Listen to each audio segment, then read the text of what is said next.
DS research centre के संस्थापक professor Shivashankar Dwivedi ji की 10वीं पुण्यतिथि पर रविंद्रपुरी स्थित डीएस रिसर्च सेंटर में आज एक संगीतमय श्रद्धांजलि कार्यक्रम का आयोजन हुआ। शिवाशंकर त्रिवेदी जी का कैंसर रोगियों के इलाज में आयुर्वेदिक पद्धति में पोषक ऊर्जा विज्ञान का बहुत बड़ा योगदान है।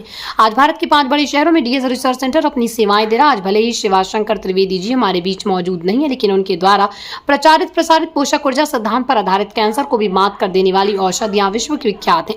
इस अवसर पर डीएस रिसर्च सेंटर के अशोक त्रिवेदी जी, सुनील सिंह, विनय त्रिपाठी, मंजरी वाजपेयी, कशिका सिंह, सुरभि सिंह के अलावा डीएस रिसर्च सेंटर का समस्त परिवार उपस्थित रहा। कार्यक्रम में अक्षय प्रताप सिंह का गायन, साथ में तबला पर श्रीकांत मिश्र और हारमोनी पर हर्षित उपाध्याय मौजूद थे।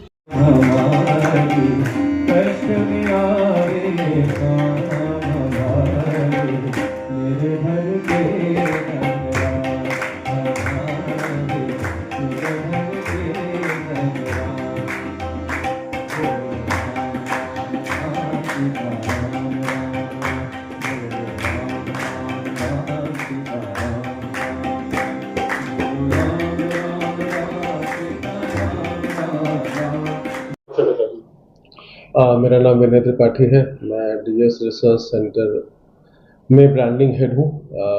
आज डीएस रिसर्च सेंटर के शिवाशंकर त्रिवेदी जी, जिन्होंने इसकी नींव रखी और इसको पूरी दुनिया में फैलाया, आज उनको गए हुए इस दुनिया से 10 साल हो गए।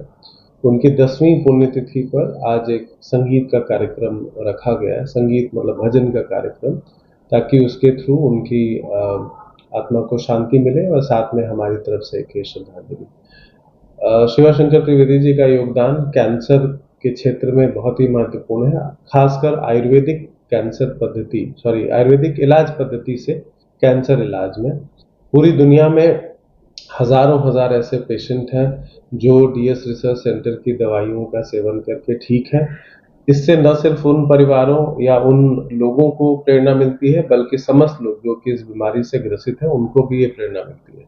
उनका पूरा व्यक्तित्व एक बहुत बहुआयामी था, साहित्य में, शिक्षा में, लेकिन सबसे ज़्यादा जो उन्होंने अभूतपूर्व काम किया वो आयुर्वेद के क्षेत्र में किया, जिससे हजारों रोगी और उनसे जुड़े लाखों परिवार, मतलब एक परिवार में अगर 5-6 भी मैं मान लूँ तो वो सब उससे लाभान्वित होते हैं, उसमें खुशी का होता है। आज भारत के 5 शहरों में डीएस रिसर्च सेंटर की शाखाएं हैं और वो अपनी सेवाएं दे रहे हैं। ऐसे में आज का दिन बहुत खास, और डीएस रिसर्च सेंटर का समस्त वाराणसी परिवार, साथ में कलकत्ता, गुवाहाटी, बैंगलोर, मुंबई, वाराणसी, सभी एक साथ उनके जितने भी कर्मचारी हैं, डॉक्टर हैं, डाइटिशियन हैं, सब मिलके उनको श्रद्धांजलि अर्पित किया सबने। और वाराणसी में खासकर एक संगीत का कार्यक्रम होता है, भजन का कार्यक्रम होता है, जिसके माध्यम से उनको श्रद्धांजलि दी जाती है। सर, जैसा कि हम लोग जानते हैं सर कि कैंसर जब एक अपने लास्ट स्टेज पे या किसी ऐसे स्टेज पे आता है तो पता चलता है, जल्दी पता नहीं चलता है। और सर आयुर्वेदिक जो दवाइयाँ हैं वो शरीर में असर करने में एक समय लेती है, बिकॉज जो सर एलोपैथिक दवाइयाँ लोग बताते हैं जल्दी असर करती है, और आयुर्वेदिक एक समय लेता है, जल्दी ठीक करता है। कोई पेशेंट अगर ऐसे स्टेज पे सर अगर उसको पता चलता है, वो आपके पास आता है, तो आप कैसे उसको ट्रीट करते हैं? देखिए, ये एक बड़ी दिक्कत की बात है कि ज़्यादातर लोग जब बीमारी, और नियम भी है जाने के लिए, एलोपैथिक शरण में जाते हैं, वो सर्दी जुकाम बुखार पेट दर्द से शुरू होता है, बाद में जांच में पता चलता है कि अगर लीवर में है या ब्रेन में है या तमाम चीज़ें। उसके बाद आयुर्वेद की शरण में बहुत कम लोग जाते हैं। हमारे साथ ये समस्या भी है कि कोई भी सीधे आयुर्वेद के इलाज शुरू नहीं करता है, लेकिन अच्छी बात यह है कि ज़्यादातर जो लोग आते हैं उनमें से बहुत अच्छी संख्या में बचा लिए जाते हैं।